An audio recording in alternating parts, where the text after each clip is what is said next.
There we go. Now we're live. What's up, world?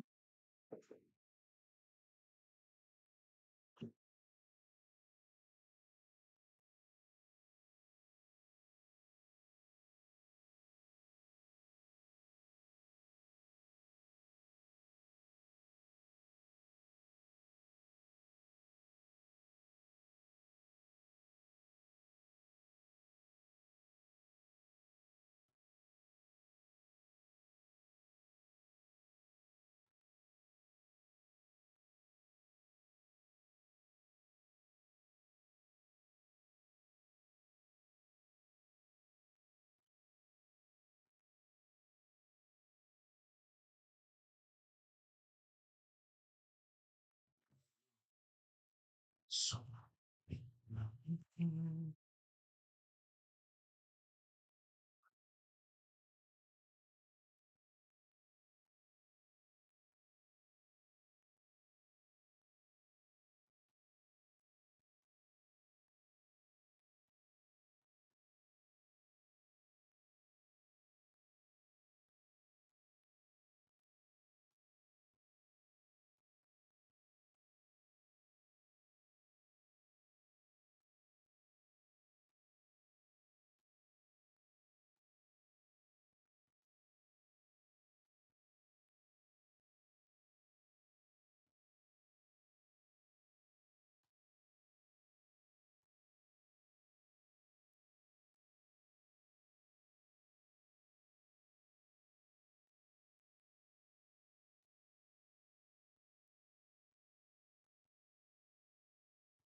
Sober Talk with Brother Brandon, the Raging Cajun. It's the weekend, baby.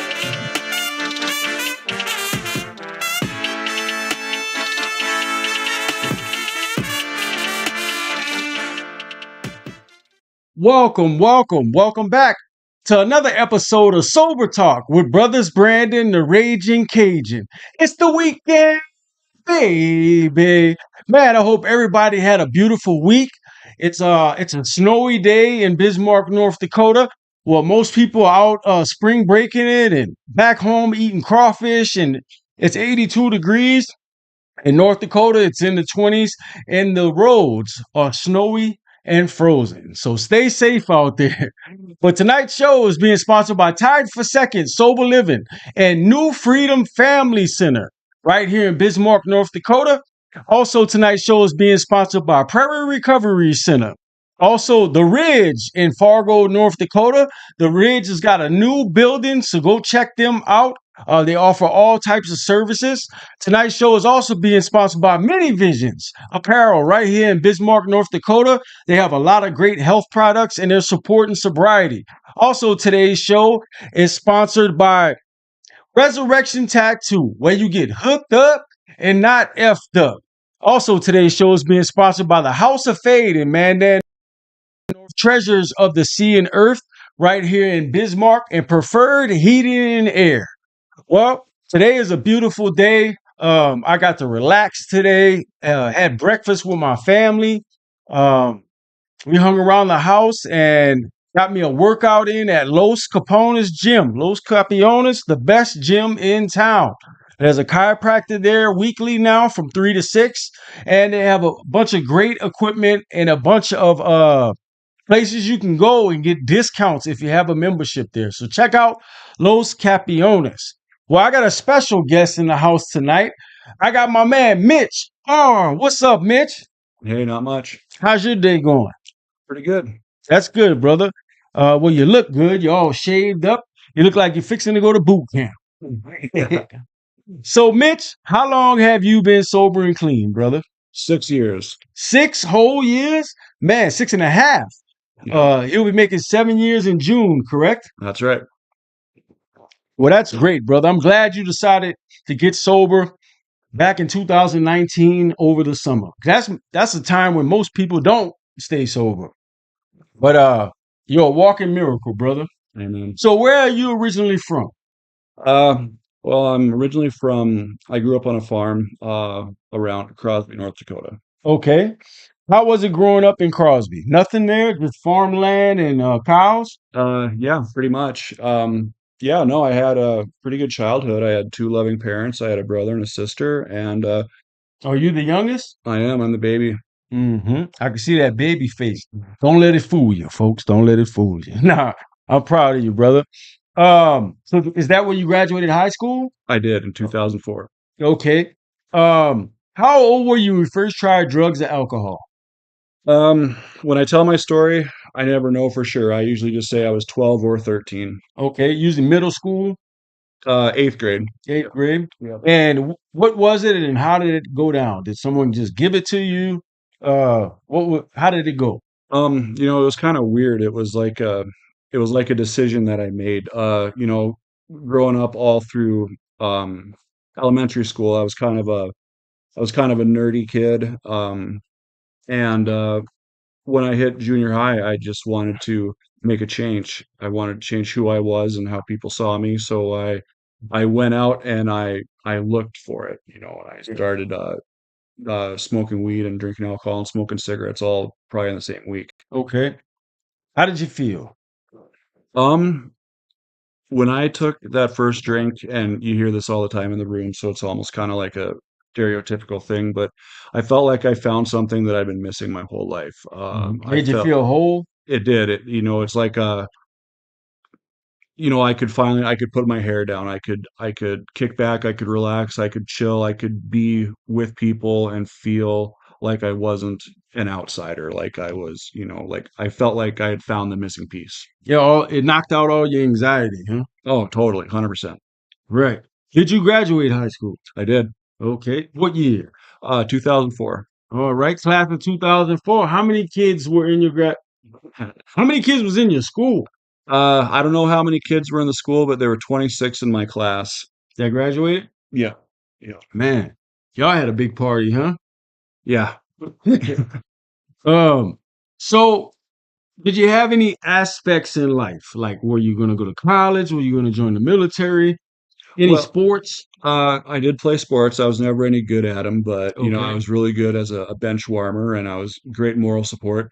Hmm. And when I was a small child, I wanted to be a marine biologist. Okay. The fact that North Dakota is completely landlocked and really far away from any ocean kind of eluded me. Right. But then I got older, and I wanted to be a pharmacist, but that had a lot to do with the things that I was doing Okay. in the background. But yeah, no, I did. I wanted to go to college, and Did you go to college? I did. Well, I tried, and I did not make it. So when you say that, did you actually go? I went the first day, Okay. One day of college. one day. I think Yep. that's the first time I've ever heard that.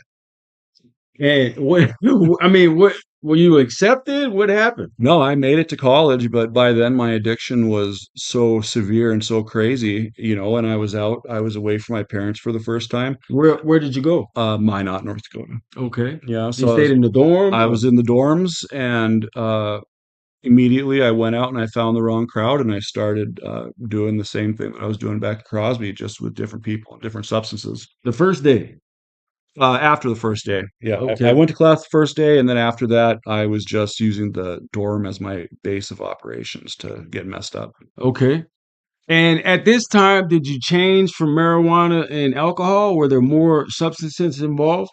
Well, so when I was a kid, when I was still in high school, I smoked weed every day. I drank on the weekends. I was heavily addicted to benzodiazepines, which I had prescribed me, and I was a cough syrup addict, oddly enough. Mm-hmm. You was on that tussin, huh? I was. That was my jam. Right. And you just drink it? Yeah. Okay. Yeah, I think I remember at one time some kids were drinking it and they called it like robo tripping or something like Yeah. that. Robo tripping. Yeah. And that's not good for your liver or your No. body as well. Did you graduate to like the purple syrup and stuff like that? Well, being in a small town, I was really limited with what I had available to me. I, I, I hit the purple syrup a couple times when I was a kid when the opportunity was available. But then when I was 18, when I was trying to go to college, I started doing cocaine. Okay. So that was the And first big escalation. so you went from moving real slow to moving real fast. You could say that. Okay. And so after how long did it take before they kicked you out the dorms? Mm, First semester? I made it about halfway through my first semester before everything fell apart, and yeah, I made my graceful exit from college. Then where you went? Did you stay in Minot? It was actually kind of a catastrophic thing happened. I overdosed. So I In ended your up, dorm room? yep. What's your overdose on? It was a whole cocktail of things. I mean, it was, yeah, cocaine, Adderall, prescription pills. Mhm. Um, and Did you pass out or what happened? well, um, it's kind of weird what happened. So it was actually it was actually kind of like a suicide attempt, Hmm. and the Were you feeling shame? I was feeling shame basically. I was far away from home. I was all strung out, and I was just going to try to exit this world. And so I overdosed on a whole bunch of different things, but then I had kind of a moment of clarity, and so I went to the school. I don't know if it's like a school resource officer or what it is, and I told them what I had done. So they called an ambulance. The ambulance came and got me, and they took me to the hospital, made me drink a bunch of charcoal, Hmm. and that was the last thing I remember. Hmm. And you passed out? I don't really know what happened. I think they ended up putting me into a coma. Did your parents come and get you? Well, from the hospital, I went straight to a treatment center. Okay. Which treatment center? At this point, this would have been my second treatment, and it was a family recovery home in Williston, North Dakota. I don't think they're Oh, open so you went anymore. from Minot all the way to Williston. Right. What was the first treatment you went to in high school? So that would have been when I was 18, and that was Mercy Recovery Center in Williston, North Dakota, and I'm not sure if that one's open anymore either. So you go straight from a coma to Williston. Right. Yep. And how long were you there? I was in treatment for 28, 30 days, whatever the typical stay was. And what was it like? Like, Oh, it was great. I always loved treatment. When I was in high school, I was a good student, and I think that kind of carried over to, whenever I was in treatment, I was a good treatment student. I really liked the structure, and I always liked meeting people, and I've always enjoyed groups. So oddly enough, so yeah, I loved treatment. I started working at that treatment center when I got out of it too. so you've worked at a few treatment centers. Yeah, I worked at two treatment centers. Yeah, Okay. And how many treatments have you been to? 12 treatments. 12 treatments. Do they even have 12 treatment facilities in North Dakota? I don't know. I was doubled up on a lot of them. I think they may do now. They may have them now. I think they probably have about 12. Okay. So when you were in the second treatment coming out of that coma, did you talk about like did you have shame and guilt from failing out of college or whatever happened? Oh my God, terrible. Yeah, Did you talk about that? I did. Yeah. Yep. And and so you finished treatment and then you automatically got a job there? Yeah, I got out and I think they liked me. I was good when I was in treatment and they needed an overnight person, which is kind of a low stakes job. And so they asked me if I wanted to, be the overnight guy. And so I was the overnight guy. How did that feel? It was awesome. Did you stay sober? No, I did not. How long did it take for you to not stay sober once you started the overnight guy? Oh, I think I was probably sober for a couple of weeks. Did you have a sponsor or anything like that? Nope. No meetings, no steps? Nope, didn't work the program at all. Thought that was for other people. Okay. So now you're not sober working at the treatment center. Right. Okay. And how long did that last before they figured that out? It was pretty short, actually. I think I got back on the benzos and I was taking a lot of Klonopins and I blacked out and got into a car accident one night on my way to work. And so then I was right back to the hospital. Well, I'm glad you're still with us. Was it a bad accident? I crashed into a restaurant, so yeah, it was pretty bad. Like inside of it with people in it? There were people in it. I didn't break the wall down, but I think I gave it a good scare. Oh, I bet you did. Just in there. It was in the morning or at night? In the evening. In the evening, yeah. Just in there eating your evening dinner, and here comes Mitch. Yep. Yep. Well, good thing you didn't hurt anyone. And did you hurt yourself? Not physically. All right. So they had to give you charcoal again? I don't even remember how this whole thing played out. I just, woke up in the hospital a few days later. Man, I'm glad you're still with us, brother. Yeah, benzos are terrible. Right. They kill people all the time. I'm very lucky to be alive. Yep. I've met through my years on this earth some people that were crazy on those benzos. Yeah. hmm I met a girl one time back home. She actually seen her baby daddy commit suicide. Like they were in the car together and he like blew his brains out. And so for her to deal with that, she would take benzos. You know what I mean? And like every 15 minutes, she would like take out some pills and pop them in half and take them. And I was like, I don't know how this is humanly possible, you know? But she wrecked a whole bunch of cars. And that's a very common thing with benzos because being a strong depressant, people will take one and then they'll forget that they've taken it. Mm. So then they'll say, "Oh, it's time to take my Xanax," and they'll go and they'll take it again, and then half an hour later they'll go, "Oh, I better take my Xanax." And then before you know it, they've taken 7 pills and they're blacking out Right. And drinking. and drinking. Yeah, and So depressant on top of a bunch of depressants, that doesn't turn out well. no, people die. Yep. Um, so that happened. Yeah. Did you go to treatment again after that? Mm, I'm trying to think. I think that actually, so I was kind of out on a diversionary thing, Yeah. and so at that point, I think that my probation officer was pretty much fed up with me, Yeah. and so I actually went to prison from there Here in in Bismarck, Bismarck. Yep, the state prison? the state prison. Yeah. Okay. What was that like when you first walked in those doors? What were you expecting or what was Oh, I was terrified. I was 19, scrawny kid.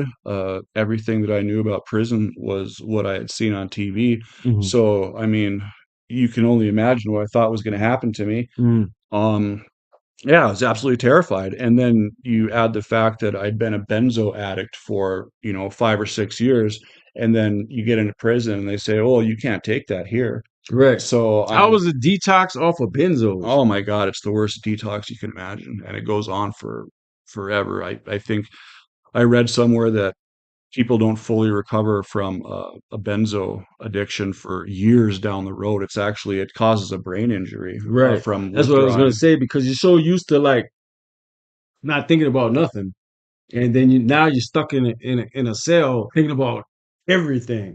Yeah, yeah, Were you going crazy? it was rough. Yeah, no, I was going pretty crazy. I was pretty lucky that, and I don't want to downplay things and say that North Dakota's prison is, a certain way, but it's let's just say it's not San Quentin. Right. So So you got lucky. I got lucky. I had that in my favor. It's still a rough place. There's still some really rough people there and rough things happen, but Hmm. it was if you keep your head down and you act right, you can keep out of the trouble. And was that your only time going to prison? Well, they let me out on parole, then I would mess up and I would go back and then I would in and out, that kind of thing. But Each time you had to detox benzos? pretty much. Man, Yep. just Yep. putting yourself through the ringer. Yep. Yep, for the ringer. I was in and out. And over the period of the next 5 years, I sat a total of 3 years in the prison until I finally just maxed out my time. Any at any point when you were in there, did you like go to treatment or any kind of classes or anything like clicked in your head like, man, this isn't working for my life. Well, I went to 3 treatments by the time I was out. I went through Tompkins twice, and I went through, NCCRC, Heart of America, I think it's called, in Rugby. So, yeah, I did 3 treatment centers, and as far as anything clicking and, saying, "Oh, I really" stepping back and looking at things and saying something needed to change, no, I don't think I had any epiphanies.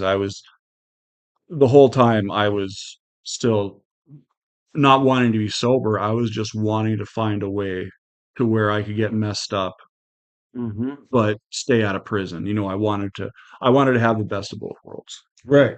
I got one question from Tyson Tooley, Coach Tooley. If you're looking to get on a health and wellness program, contact Coach Tooley. He says much love and respect to you and me. He says, Mitch, what is your vision? Now I don't mean if he's asking if you're 2020 or is he asking what is your vision for life? Well, just in case, I'll answer both. Okay. This man ate a lot of carrots growing up in Crosby. Yeah. So I have 20/20 vision. Okay. I actually had a LASIK eye surgery not long ago, so I got bumped up to 20/20. It's pretty great. Did it take a long time for it to heal? No, no, no. I could see 20/20 the next day. My eyes are still kind of dry, but no, you wake up the next day with 20/20. LASIK is pretty awesome. Yeah. And it also helps when you're not taking benzos, how Yeah, better yeah, you can see. that helps too. Yeah, and then to answer the second part, what is my vision? I guess, wow, that's a pretty good question. You're putting me on the spot here, asking me a deep question that I just have to Yeah. come up with on the spot. Coach Tooley is known to get you out of your comfort zone. Mhm. Well, I would say my vision, I think if we're defining a vision as, what do you see for yourself or for the world?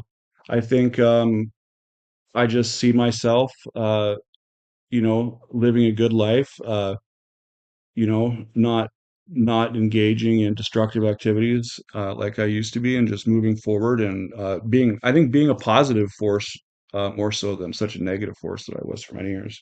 I agree with that 1000%.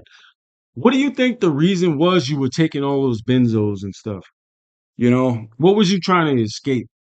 and I've asked myself this question time and time again, and I've never been able to figure that out. A lot of times when you're in treatment, people will bring up, a trauma or something terrible happened in their childhood, and I didn't have any anything terribly traumatic in my childhood. Like I said, I had two loving parents and I had a loving family. But I always had a lot of anxiety, and I always kind of have dealt with, depression and fitting in. So I think that drugs were my way of like turning off that anxiety and maybe not feeling like I was so judged by people. Hmm. You do any hunting and fishing growing up? No, not a lot. I mean, I did as much. I mean, being a farm kid, I think it's required that you go deer hunting and duck hunting a certain amount. But Hmm. and I did, but it was never my favorite thing. You ever tried getting high off of animal drugs? Animal drugs. Yeah, living on a farm, or you know what I mean?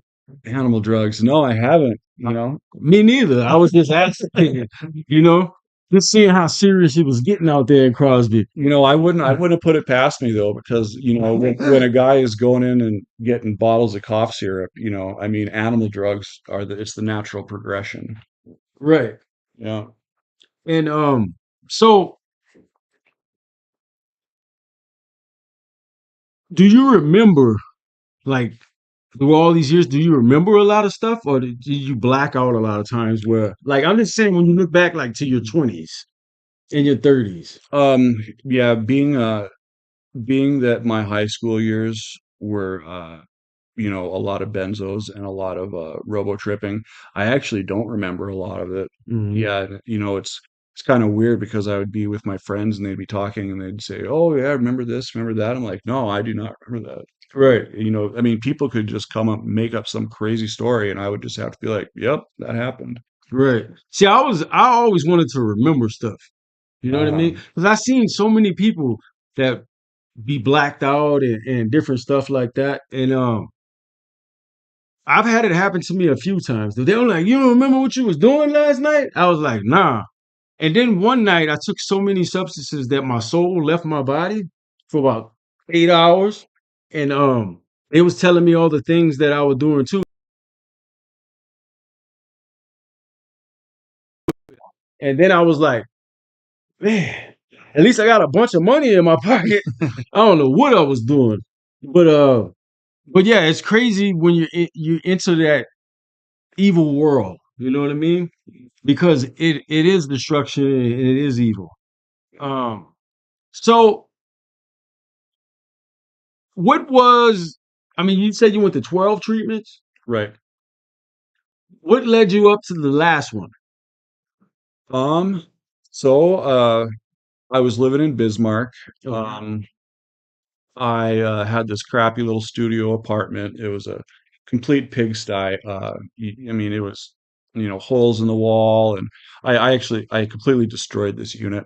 And Half eaten bologna sandwiches all over and stuff. not quite that bad. There was a lot of stuff everywhere, but it was like not like food stuff. Yeah. I didn't want like raccoons and stuff in there. But no, it was a mess. And I He was said I don't want raccoons in there.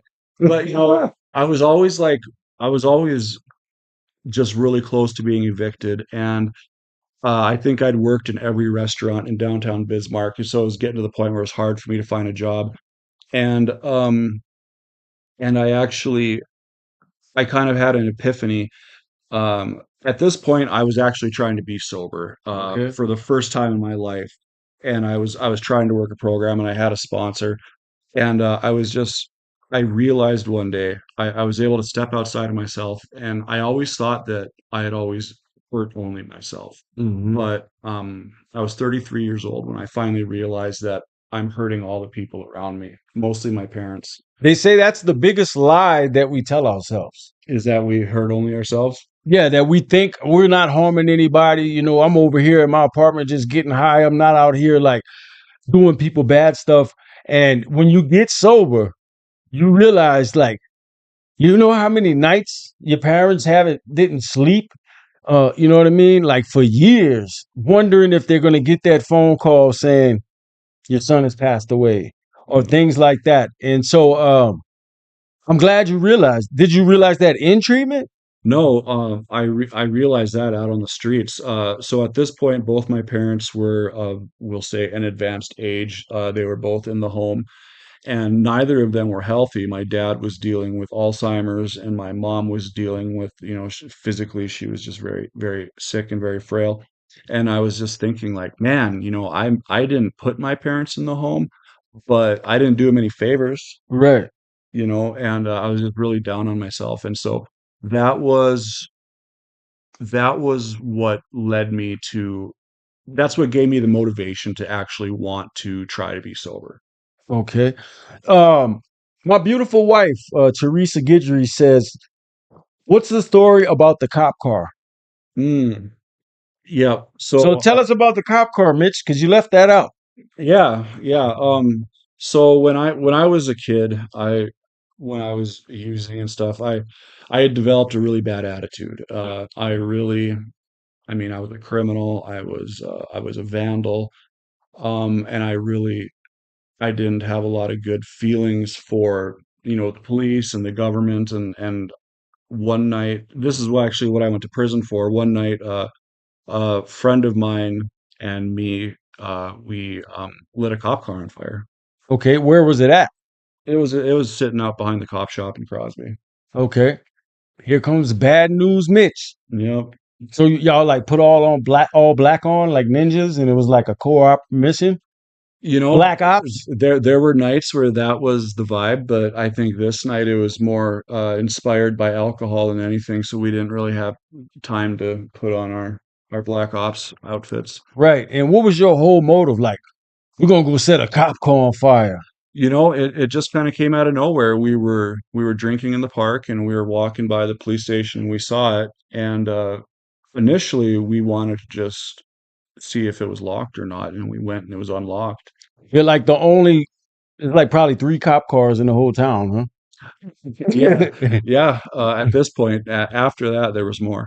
Mm-mm. But Was it like the sheriff's car or anything? it was a sheriff's vehicle. It was I can't remember which one it belonged to in particular, but yeah, no, we went and we took a bunch of stuff out of it, and then we lit it on fire and got caught the next day. Yeah, I'm pretty sure it wasn't hard to find. Uh, what's the population of Crosby? Oh, at that time, less than 2,000. All right. Did they automatically know it was y'all? How did you get caught? Um, well, there was literally a trail of evidence. It was pretty. They just followed the evidence They right to just where y'all followed the were at. evidence. I was not meant to get away with it. Yeah, so the we loved fireworks. We were kids, we were destructive, and we were dumb, and so our first plan was to try to shoot bottle rockets down the fuel tank, Mm-hmm. and so we had just littered all these uh, firework wrappers all over the No, place. with fingerprints, huh? Fingerprints, yeah, So, forensics, CSI'd me. so you shot a bottle rocket in the gas tank, and what happened? It went out. Yeah, it didn't work. Yeah, I don't know what I thought was going to happen, but whatever I thought was going to happen didn't happen. So what did happen? Uh, I don't think I should say because Okay, I don't want to give anybody any ideas. okay, Yeah, that's fine with me. But the outcome was a cop car burnt up. and that's what happened. Yep, Okay, did it blow up? Or yep. it burnt up? A little bit of both. And where were you at when the cops came get you? Um, they came and got me from my work the next day. I was working at a hardware store. They came Okay, and you got just me, in there on aisle three, organizing some bolts and nuts. And and they came and got me. Yeah, how was it though? Did they like say, "Hey, we need to talk to you," or was it like, "Grump"? yeah. The first one, yeah. They approached it kind of casual. Yep. And so, what was the outcome of the charges with that? Well, like I said, uh, it took a while to finally make my way through the court system, but I was sentenced to 3 years in prison or 5 years in prison, three with two suspended. I bet your parents are really happy about that Oh my situation. gosh, that Mm. was They and lived there their whole life. yep, yep. And you want to talk about shame? That was the most shameful thing that I mean, just imagine living in a small town and you already have a bad reputation, and then something like that happens. And Everybody in the town knew it. yeah, yeah. And no, I mean, to think of what I put my parents through by doing that. I mean, that is, you know, it's not stuff like that. It doesn't keep me up at night, but I certainly don't feel good about it. Right. Um, but through this program that we're in, we have tools, spiritual tools that we find to be able to get through those type of things. Well, and that's something that I tell people. You know, I was a very different person when I was drinking and using. You know, every person that I meet now, they'll usually, you know, I'm kind of soft spoken Mhm. and nice and friendly. But when I was drinking and using, I was a completely different person. I think most of us were. Yeah, You know what I mean? yeah, Yeah, because I remember this girl used to tell me. She said, "I want to record you when you're sober and when you're not sober, because it's totally night and day." You know, and I was like, "Man, leave me alone. You're crazy." You know, but yeah, I look back at certain things people told me that now I think about it, and it was like they were right. You know, yeah. they were right. But through all that dark times of our lives and all that pain and all that destruction, um, we made it through. You know what I mean? Because we should have been dead a long time ago. You know what I mean? Yeah, you know, I just know that I would do things and people would say like, "Are you sure you want to do that?" And my thought was, well, it doesn't really matter because I think I probably got maybe a 10% chance of living past 30. Hmm. So, you know, it doesn't really matter if I, you know, do this pile of drugs or if I go out and do this, you know, whatever terrible thing. Yeah, Did that, you have any other suicide attempts besides the one when your first day of college? um, but I've had probably two or three legit suicide attempts throughout my life. Yeah. Hmm. And when you look back at that now, like, what do you? Are you happy that it didn't work? Well, I'll put it like this. I had never lost anybody to suicide Hmm. back when I was doing that. Hmm. Um, I've since lost a number of friends to suicide, and after that, I would never do that. Hmm. Just, I mean, it destroys everybody. Mm. It creates just this shockwave of destruction. Everybody, I mean, whether a person knows it or not, there are people that love them, and they're just gonna have questions, and they're gonna blame themselves. Big facts. Yeah, Big facts because since I've been sober and saved and clean, brother, I've lost a lot of people. In recovery, outside of recovery, um, sober people, not sober people, and it does affect the people you live behind. You know what I mean? It does affect the families, the kids, the nephews, the aunts, the friends, that cared about you. you know, they've actually interviewed people that have jumped that have tried to jump, and every single person that has lived, they say the same thing. They say the moment that they stepped off that ledge, they knew that they had made a mistake. They knew that all their problems are temporary, all these things can be fixed, and that now there's no turning back, and they wish they hadn't done it. Right. There's no pause in that. It's not like Yeah. pause, let me go get something to drink and use the bathroom and come back and get this started again. And so yeah, there's people that love you no matter how bad your mind tells you that there isn't. Um and if anybody is suffering from that type of depression or that type of feelings, feel free to reach out. Because you do have people that love you and do have people that's here to talk to you. And no matter what it is, man, we can figure it out together, you know? And that's a great thing that that type of awareness is being spread throughout the world now, because you never know what anybody's going through, you know? You got to approach all people differently, and listen to what they're saying, and try to get them to talk, because I would never want to be the person that works for like the fire department, police department, that you have to like talk to people that are about to jump. You know what I mean? Because if they do jump, you you know, how do you deal with that? on a daily basis or whatever. But people do love you, and I'm glad you're here, Mitch. You know, so yeah, I've met Mitch. Well, I know he was in Hope Manor Sober Living, where I went to Sober Living. Shout out to Hope Manor Sober Living. Got an 85% success rate of staying sober your whole life, the rest of your life, and a new life. Um, and then I remember I saw you. I was meeting with a sponsee some years ago at an F5 house. I know I remember seeing you there. And then I've seen you multiple times go and speak at Heartview. And you were like, in the office or at the front. I know you let me in a lot of times. So, how long did you work at Hartview? So I first started working at Heartview. I think I was probably like almost a year sober, and I know I was so fresh that they didn't know if they didn't really know much about me. So at first, I started working every other weekend overnights Mm-hmm. until they kind of were like, okay, well, he's probably going to stay sober. And at that point, I started working there full time, and I worked at Heartview for 5 years, and it was great. Mm-hmm. Something that I used to tell people a lot when they were in treatment, is that if you're new in recovery and you want some extra support and you've been sober for about a year, get a job at a treatment center. That I Mm-hmm. mean, nothing will keep you sober like working at a treatment center. Mm-hmm.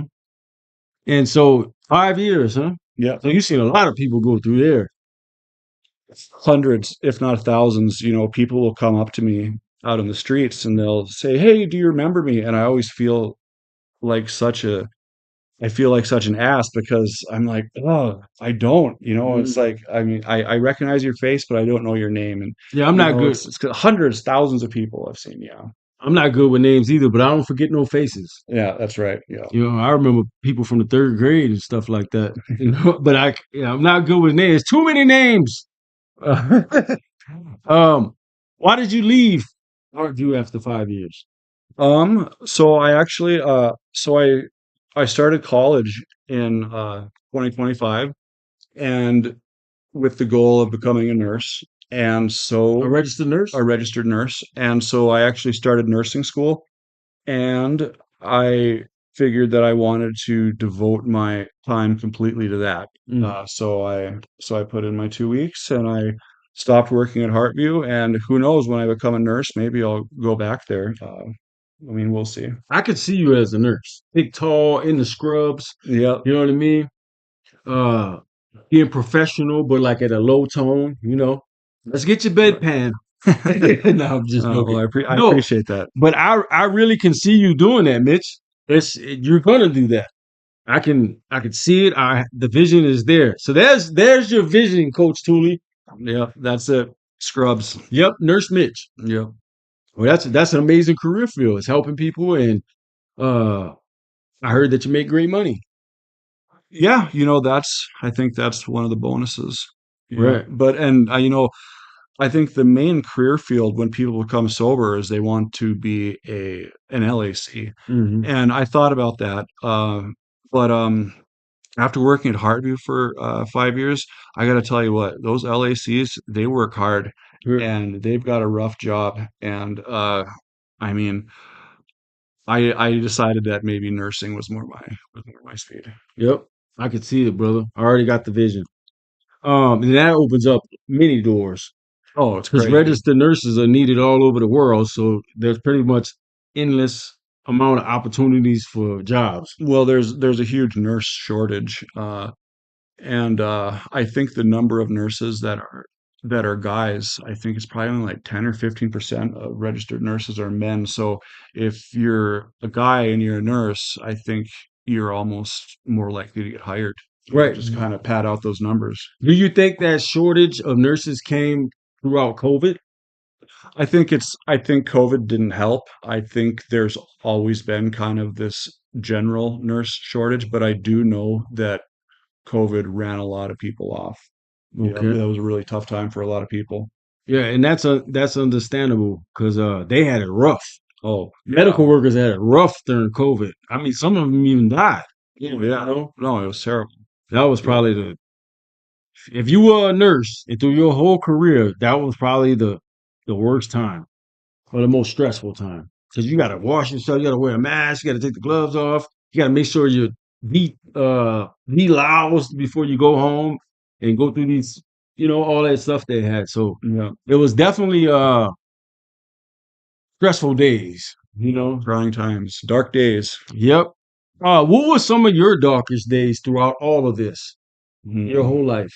Hmm. If you think back, like the darkest day Uh, I before getting think, sober this time. you know, this is kind of weird because I was actually just thinking about this last week. Mhm. My darkest day probably was I was living in Fargo and Cass County. yeah, Cass County, and I'd been using meth, and this was all new for me. I'd never really done meth before. I was in my late 20s, and I had How been did you do it the first time you tried it? um I was I went right here First time. the first time. Yep.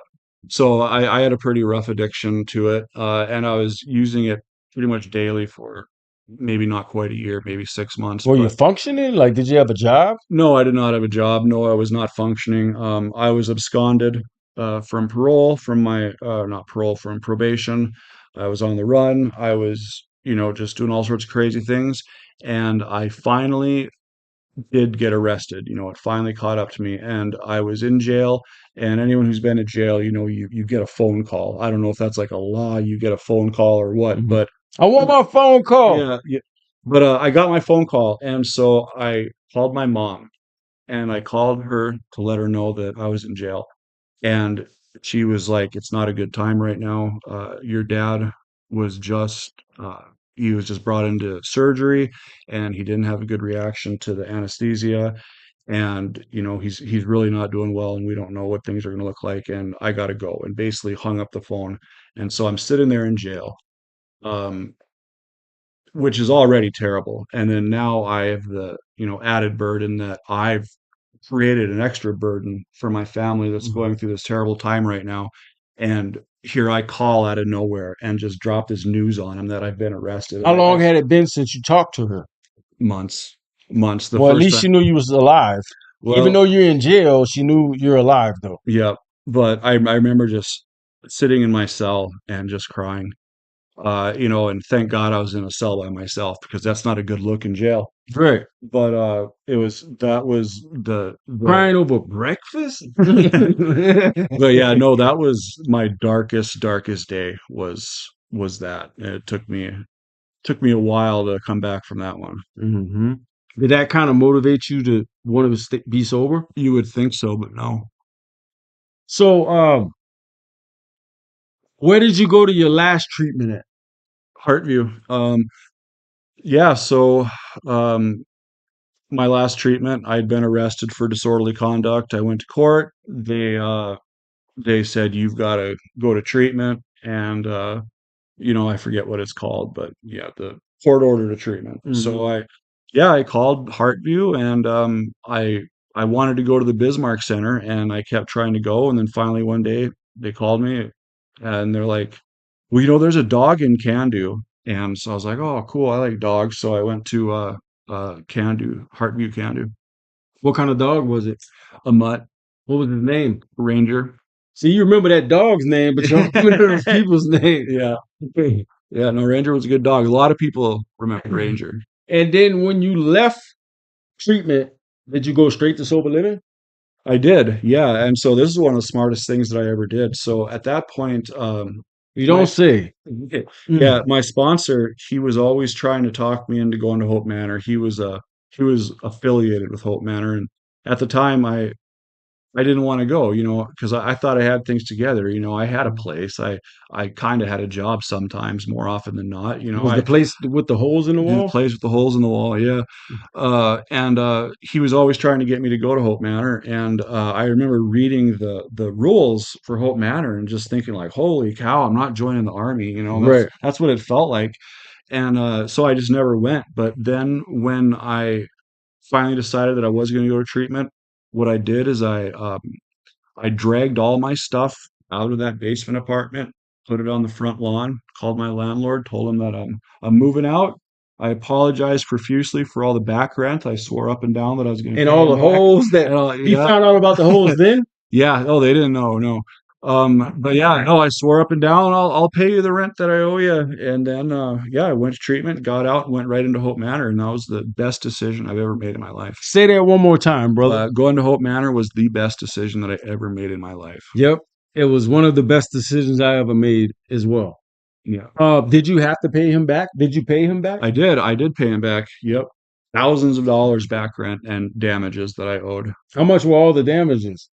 You know, when you add up the back rent and the damages, I don't know how much came from what, Right. but I did owe my landlord, it was like 4 or 5 grand, And you paid it. and I paid it. Yeah, I rent from the same guy to this day. Yeah, he was like, man, he paid it and he got sober. You need to come on back, bud. Oh, he was impressed. Yeah. Yeah. Yeah, because not too many people would have paid that. No, that's what he said. He says, you have no idea how many people have burnt me for rent. Right. He was And that's the impressed. beauty of this program. When you start to make amends and financial amends, if you're really doing this thing, you're gonna take care of your business.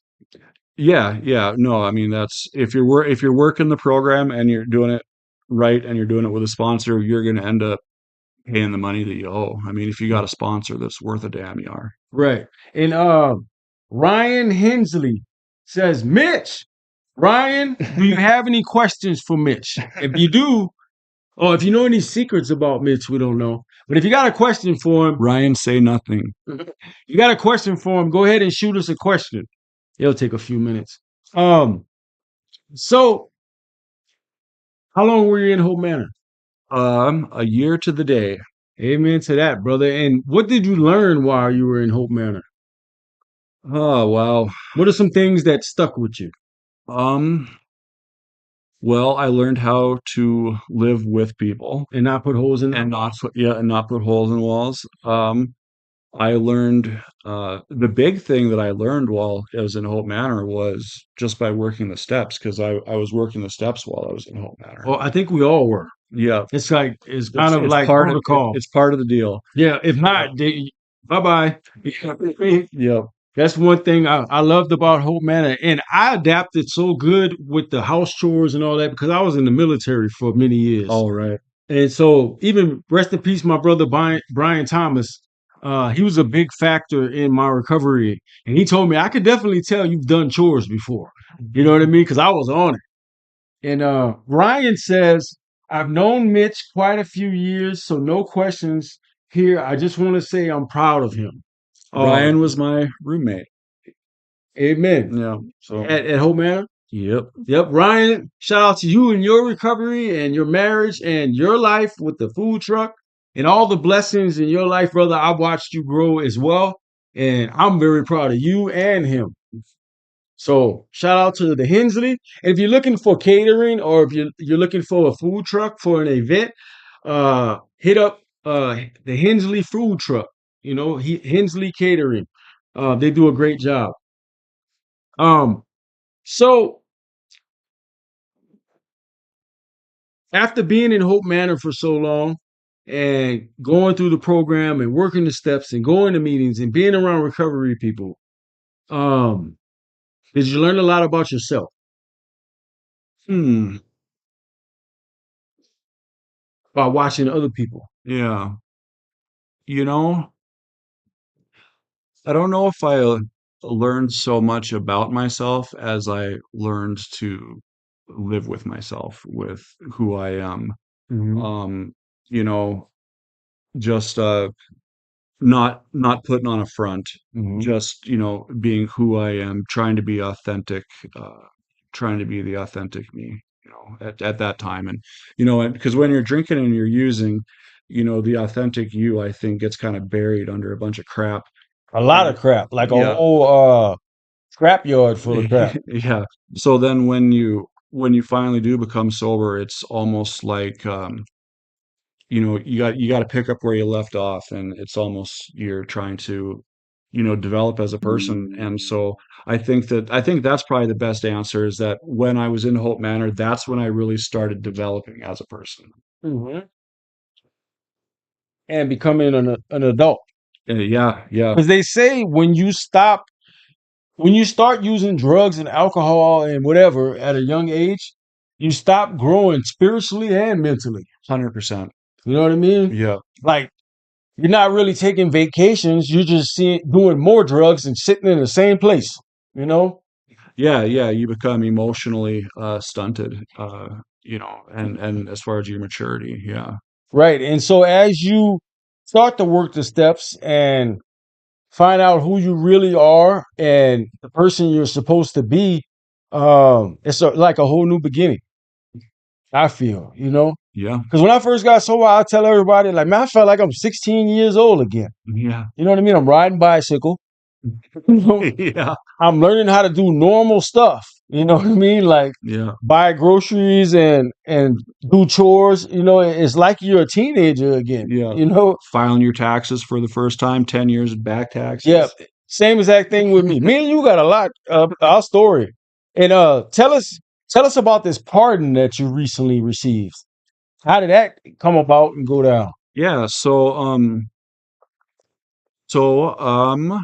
I was already kind of on this kick where I was trying to get my record cleaned up, and it started out first. I wanted to get my gun rights back, and so I hired a lawyer and I went and I did the whole thing, and I managed to get my gun rights back, and Congratulations. yeah, and then one day I was on scrolling Facebook, which is not something I do often. I'm not so I think this was probably a God thing because I don't really use Facebook much, but I happened to see your post about how you had been granted a pardon, and then I got back to thinking. I was thinking about my friend Adam, Hmm. how he had also gotten a pardon, Right. and I'm like, why not? I mean, what is the worst that can happen? I can request it, and the worst that'll happen is they'll say no. So I went online, I found the paperwork, I filled out the with 10 or 12 pages, however Hmm. long that thing is, filled it out, and yeah, met with the pardon board. That was terrifying. I bet it was. Oh wow. I was pacing in the hallway. Oh wow. Yeah, I remember when I was meeting with them, they were just tearing me apart, and I remember thinking, "Wow, this is not going very well." But then when I was done, I walked out with the secretary or whoever she was, and she looked at me. She said, "Good job. You did really well in there." And Right. I looked at her. I'm like, "Are you sure? Were we watching the same thing? Because Right. I really felt like that didn't go well." Hmm. But no, it apparently went well because I was given a pardon. Right. Yeah. All any people out there, congratulations, brother. I'm proud of you. Yeah, thank you. And I'm glad I could be part of that motivation for you. If anybody out there is listening right now and your life is fully changed, anything is possible that you can turn around. Court cases, pardons, lots of things. It's not impossible. And just be yourself. If you're truly living a good life in your heart, you're grateful for your new life, everything will work out the way God plans it. You know what I mean? And so you've been blessed, brother. Amen. And, Yep. and Ann Lightning Ann says, what is your best advice for someone who is complacent? Hmm. Being complacent in sobriety, I guess. Yeah. Well, I don't know if I can really give any solid advice on that, but I will tell you like where I'm at right now because I was complacent there for a while. And it kind of reached a head here about a month ago where I was thinking about drinking.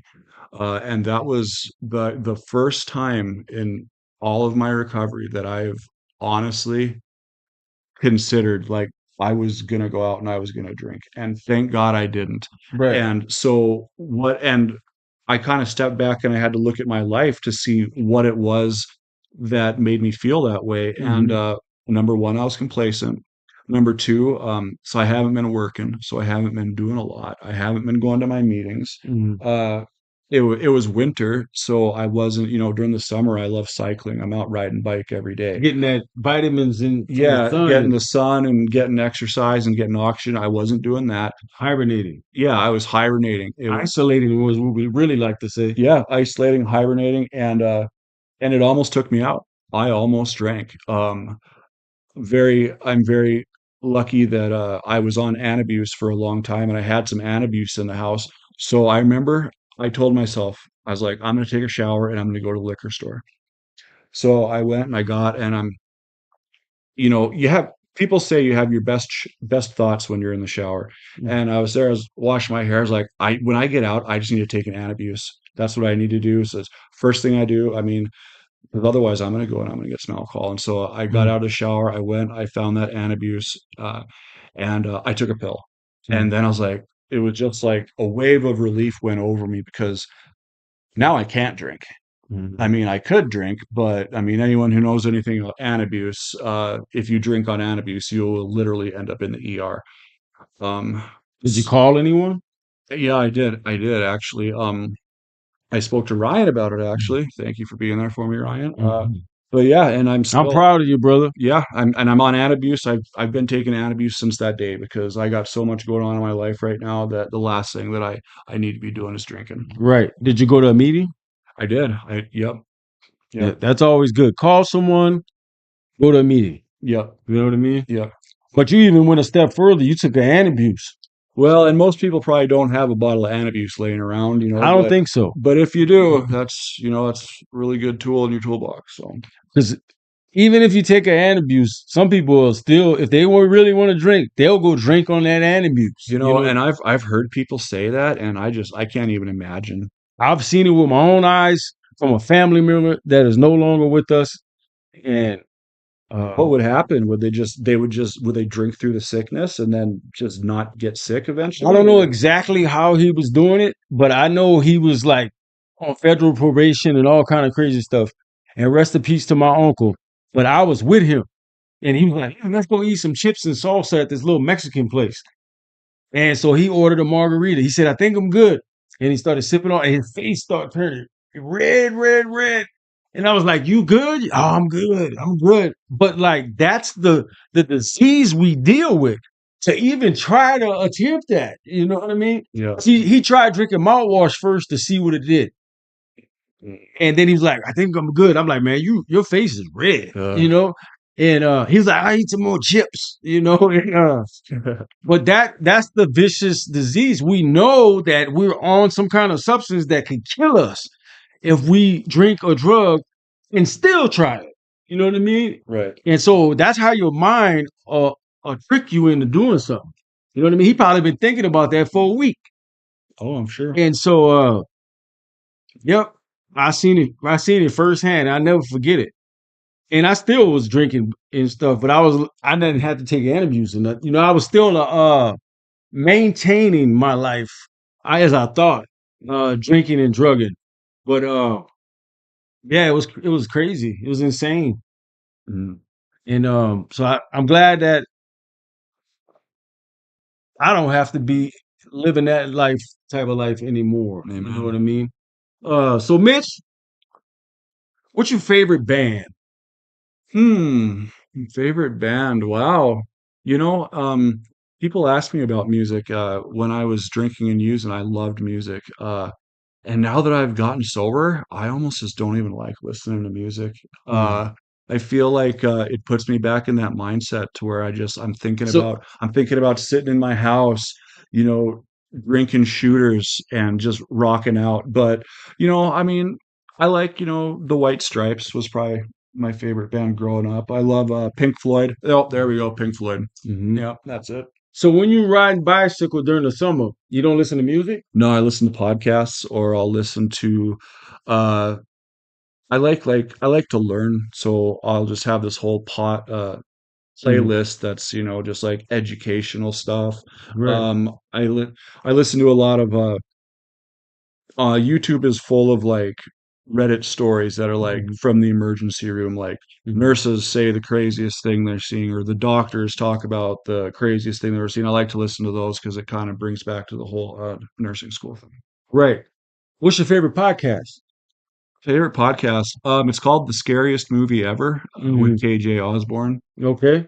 Yep, That's your main go-to? yep. It's kind of he's like a Christian. Uh, I don't want to call him a conspiracy theorist, but He's a Christian and he's got Stories very interesting stories. So and yeah, topics. scariest movie ever, KJ Osborne. Check it out. Um, if you had one last day to live, what would be your last meal or dinner or something like if it was just your last meal in life? What would it be? Hmm, that's a tough one. Probably just a good steak. I know that that's a really generic answer, but just How would you have it cooked? medium rare. There's Okay, no other way. little and just had a blood dripping down your wrist. No, no, not like that. No, that's no blue steak. You know, it's got to be cooked a bit pink. Okay. Um, if you had one last place to travel on Earth, where would it be? I think Ireland is beautiful. Okay. You know, but so is New Zealand. Mm-hmm. Get you Um, some kiwi. yeah, They grow kiwis there. yeah, Yeah. yeah. I think there's a bird there that called the kiwi too, so that's kind of neat. Yep. And Tasmanian devil. Yeah, and giant spiders. Yep. Yeah. The biggest spiders I ever seen was camel spiders in the Middle East. Oh my God, I've seen pictures of those. Those are crazy. They'll eat a hole in you while you're sleeping Oh, that's and, crazy. and climb in there. Uh, Coach Coach Tooley says I recommend listening to Napoleon Hill, the author of Outwitting the Devil. Okay, Napoleon Hill. I'll check him out. Well, thanks, Coach Tooley. Um, if you were that person with somebody on the ledge about to jump and they're thinking about taking their life, um, they're thinking about not being sober anymore, or they're thinking about being sober, but they don't know how to start. So now they're thinking about jumping. If you had any words of wisdom to anybody out there, what would you say? We kind of touched on it already, but I think I'll say it again, and that's all of our problems have solutions. It's all temporary. Even you think that there may be no way out, there is a way out. It's probably not going to happen overnight, but I mean, any hole that we've dug ourselves into, we can dig ourselves out. You know, and we may need help, but it all starts with just reaching out to someone, not not being alone. You know, Mm. there are people that do want to help, and they will just reach out to someone. Yep, an actual person, not a cat or a pet. You know what I Yes, mean? that's very good that you clarified that. Yeah, Yeah, because I've yeah, known people that are isolated with a pet, and they're like, "Well, I got my pet. yeah. That pet ain't gonna stop you from drinking." No, You know? no, Uh, that dog, he'll co-sign just about anything. yeah, he'll probably try to drink something with you. Yeah. But well, that's great, brother. I'm so proud of you. 6.5 years sober, be 7 in June. He's surrounded by a great community, people that genuinely care about you, brother. Now, on his voyage to be a registered nurse, and has received by the grace of God a full pardon, and he changed his life. You know what I mean? God changed his life, and he fully surrendered and gave it to God. Amen. Amen to that. Well, I want to thank everybody for tuning in to another episode of Sober Talk with Brothers Brandon, the Raging Cajun. Mitch, you got any shout outs? Mm. Let them loose. Ryan None. Hensley, Yeah. What's up, Ryan? Heartview, Hope Manor. Yeah, yeah, there we go. Heartview, Hope Manor. Yep. Right. And I just want to give a shout out to you, Mitch. You know what I mean? You're a great man and you're fighting the great fight, and I'm proud of you, brother. And if you ever need anything, feel to reach out like you always do. Give me a call. Right on. Keep doing the next right thing, brother. You're an amazing man. Well, all the people out there in the meta, if you want to be a guest on Sober Talk, shoot me a message. You can shoot my wife a message. If you need a speaker for an event, shoot me a message. If you want to sponsor Sober Talk or help with the movement and you got any ideas, send us a message. But I hope everybody stays safe because right now the roads aren't the best. It's snowing, they're icy, especially if you're drinking. Stay home. If you can't stay sober, catch an Uber and stay prayed up because I'm tired of losing friends. I'm tired of losing family from this deadly disease. And if you need help, just reach out. if you can't talk, shoot a message, get somebody to reach out for you. If I don't personally know the answer, I'm pretty sure I can send you in a direction that can help you find the answer or the resource that you need. Well, thank you, everybody. And in the words of my great grand sponsor, Jack Height, if nobody told you yet, we love you, baby. Peace and chicken grease. Sober Talk with Brother Brandon, the Raging Cajun. It's the weekend, baby. Thank you, Lord.